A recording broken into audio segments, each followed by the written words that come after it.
18.5 लाख छात्रों का भविष्य, एक आंसर शीट और अब सवाल सिर्फ सीबीएसई पर ही नहीं बल्कि सरकार पर भी उठ रहे हैं।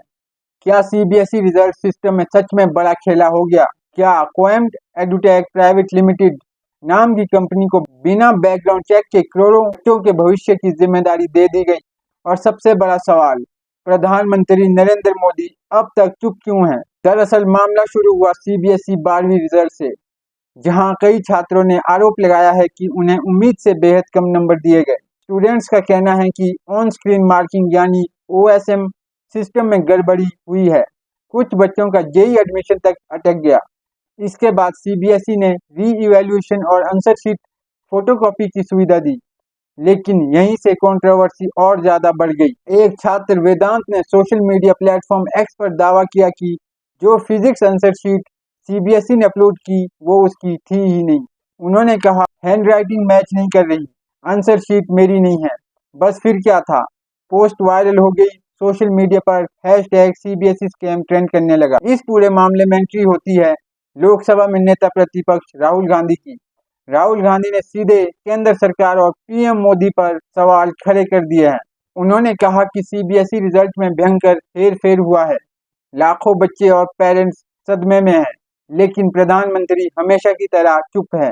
राहुल गांधी ने खास तौर पर उस प्राइवेट कंपनी कोएम्ट पर सवाल उठाए जिसे सीबीएसई एग्जाम प्रोसेस की जिम्मेदारी दी गई थी। उनका दावा है कि यही कंपनी पहले ग्लोबेरा नाम से तेलंगाना में 2019 में भी विवादों में रह चुकी है। राहुल गांधी ने पूछा है, कोएम्ट को सीबीएसई का ठेका किसके कहने पर दिया गया? बैकग्राउंड चेक क्यों नहीं किया गया? क्या कंपनी और सरकार के बीच कोई कनेक्शन है? राहुल गांधी ने इस मामले में इंडिपेंडेंट जुडिशियल इंक्वायरी और एसआईटी इन्वेस्टिगेशन की मांग की है। उन्होंने कहा है कि बच्चों की मेहनत और भविष्य कोई चुरा नहीं पाएगा। लेकिन कहानी यहीं खत्म नहीं होती।